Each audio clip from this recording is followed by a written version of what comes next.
snow white. It was in the middle of winter, when the snow were falling around. A queen sat working at her window, the frame of which was made of fine black ebony. And as she was looking out upon the snow, she pricked her finger, and 3 drops of blood fell upon it. Then she gazed thoughtfully down on the red drops which sprinkled the white snow, and said, "Would that my little daughter may be as white as that snow, as red as the blood, and as black as the ebony window frame." And so the little girl grew up. Her skin was as white as snow, her cheeks as rosy as blood, and her hair as black as ebony, and she was called Snow White. But this queen died, and the king soon married another wife who was very beautiful, but so proud that she could not bear to think that anyone could surpass her. She had a magical looking glass to which she used to go and gaze upon herself in it and say, "Tell me, glass, tell me true, of all the ladies in the land, who is fairest? Tell me who." And the glass answered, "Thou, queen, art fairest in the land." But Snow White grew more and more beautiful, and when she was 7 years old, she was as bright as the day, and fairer than the queen herself. Then the glass one day answered Queen, when she went to consult it as usual, "Thou, queen, mayst fair and beauteous be, but Snow White is lovelier far than thee." When the queen heard this, she turned pale with rage and envy, and calling to one of her servants, said, "Take Snow White away into the wide wood, that I may never see her more." Then the servant led the little girl away, but his heart melted when she begged him to spare her life, and he said, "I will not hurt thee, thou pretty child." So he left her there alone, and though he thought it most likely that the wild beasts would tear her to pieces, he felt as if a great weight were taken off his heart when he had made up his mind not to kill her, but leave her to her fate. Then poor Snow White wandered along through the wood in great fear, and the wild beasts roared around, but none did her any harm. In the evening, she came to a little cottage and went in there to rest, for her weary feet would carry her no further. Everything was spruce and neat in the cottage. On the table was spread a white cloth, and there were 7 little plates with 7 little loaves and 7 little glasses with wine in them, and knives and forks laid in order, and by the wall stood 7 little beds. Then, as she was exceedingly hungry, she picked a little piece off each loaf and drank a very little wine out of each glass. And after that, she thought she would lie down and rest. So she tried all the little beds, and one was too long, and another was too short, till, at last, the 7th suited her, and there she laid herself down and went to sleep. Presently in came the masters of the cottage, who were 7 little dwarfs that lived among the mountains, and dug and searched about for gold. They lighted up their 7 lamps and saw directly that all was not right. The first said, "Who has been sitting on my stool?" The second, "Who has been eating off my plate?"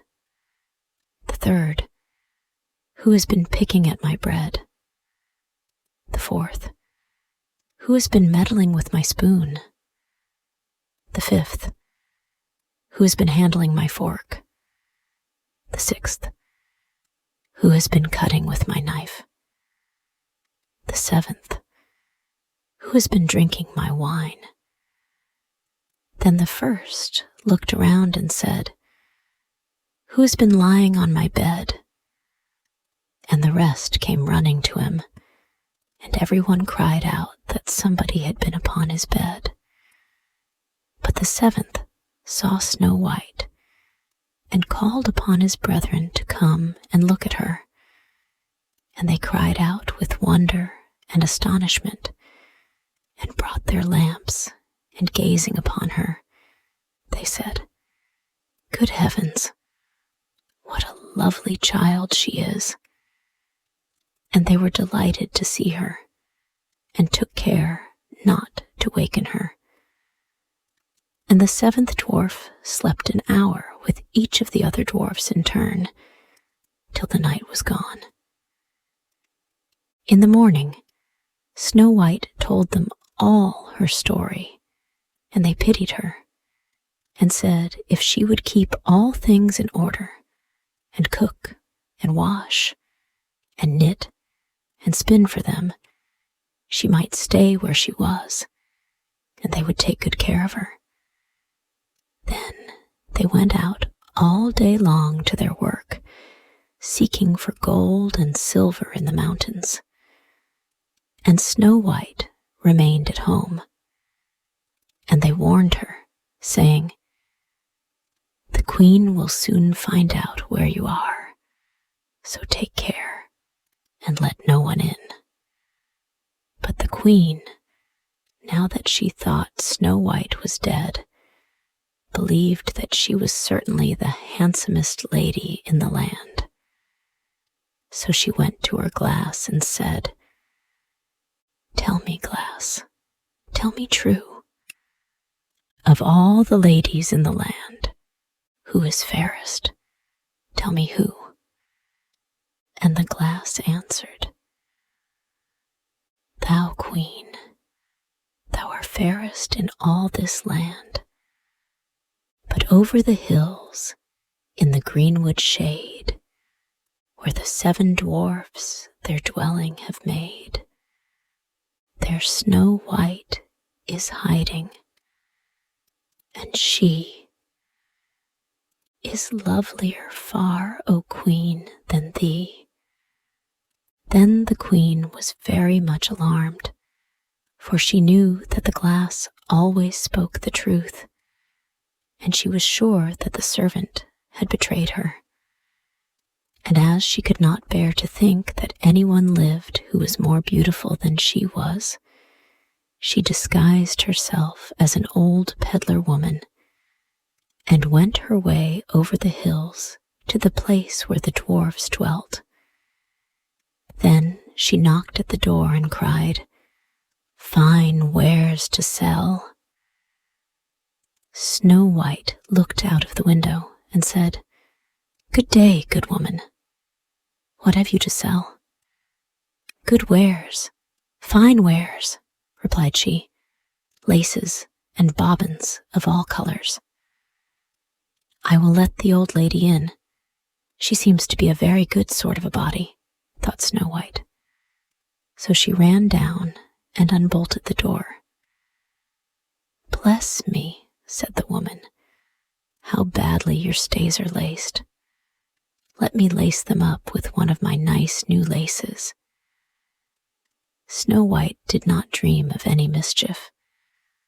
So she stood up before the old woman who set to work so nimbly, and pulled the lace so tightly that Snow White lost her breath and fell down as if she were dead. "There's an end of all thy beauty," said the spiteful queen, and went away home. In the evening, the 7 dwarfs returned, and I need not say how grieved they were to see their faithful Snow White stretched upon the ground motionless, as if she were quite dead. However, they lifted her up, and when they found what was the matter, they cut the lace, and in a little time she began to breathe, and soon came to herself again. Then they said, "The old woman was the queen. Take care another time, and let no one in when we are away." When the queen got home, she went to her glass and spoke to it, but to her surprise, it replied in the same words as before. Then the blood ran cold in her heart with spite and malice to hear that Snow White still lived, and she dressed herself up again in a disguise, but very different from the one she wore before, and took with her a poisoned comb. When she reached the dwarf's cottage, she knocked at the door and cried, "Fine wares to sell." But Snow White said, "I dare not let anyone in."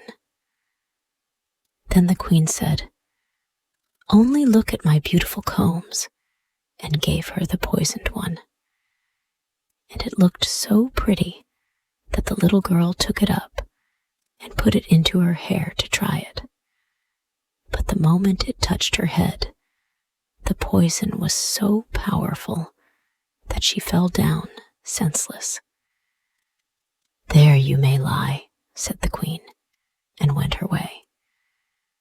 But by good luck, the dwarfs returned very early that evening, and when they saw Snow White lying on the ground, they thought what had happened, and soon found the poisoned comb.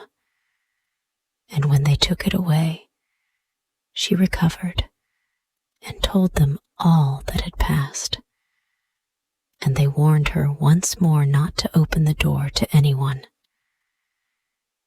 Meantime, the queen went home to her glass, and trembled with rage when she received exactly the same answer as before.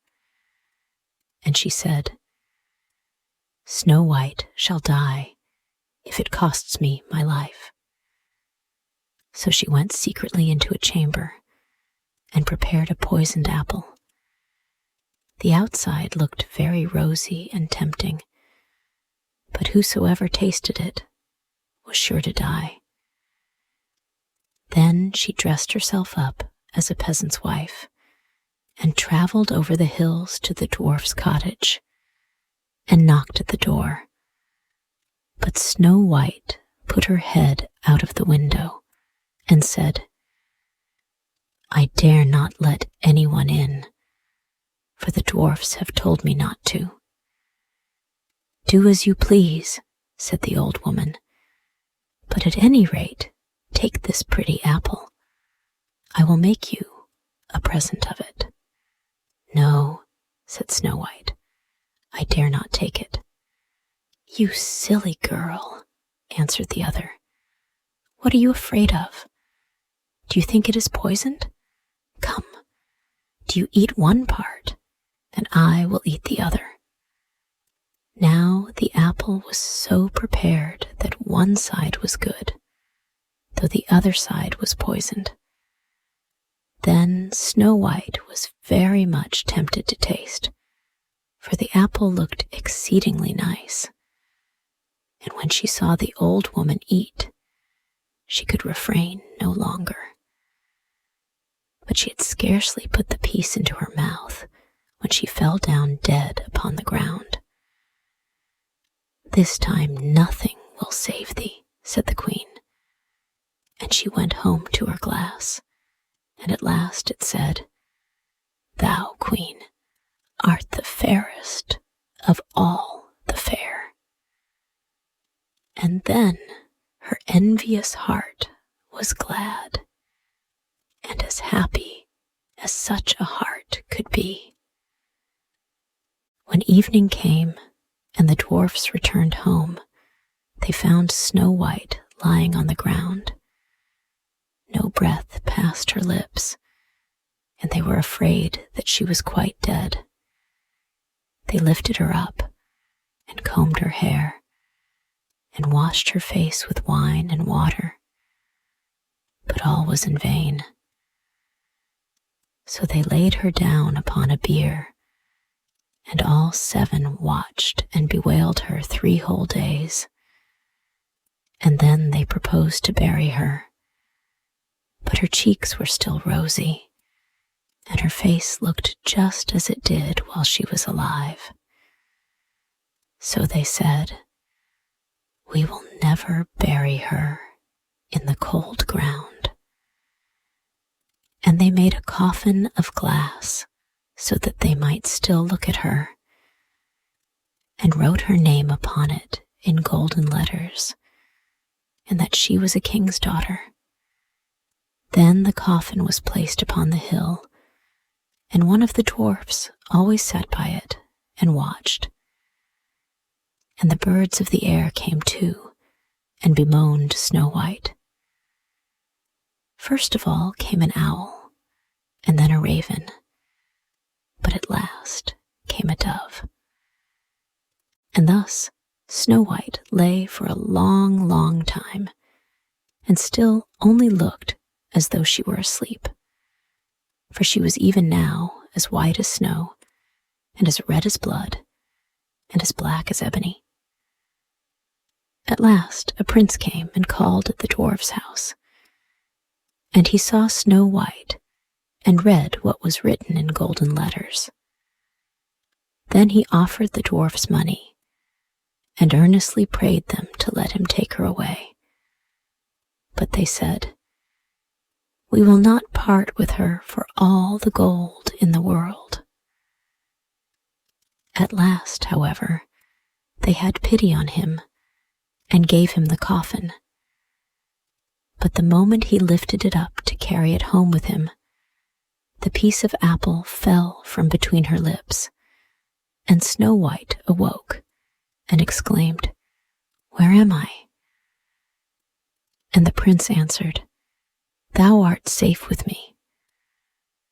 Then he told her all that had happened and said, "I love you better than all the world. Come with me to my father's palace, and you shall be my wife." Snow White consented and went home with the prince, and everything was prepared with great pomp and splendor for their wedding.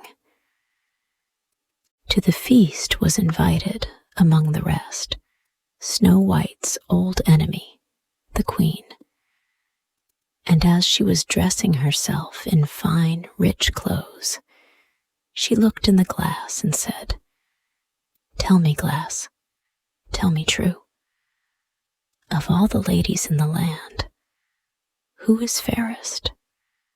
Tell me who." And the glass answered, "Thou, lady, art the loveliest here, I ween. But lovelier far is the new-made queen." When she heard this, the queen started with rage, but her envy and curiosity were so great that she could not help setting out to see the bride.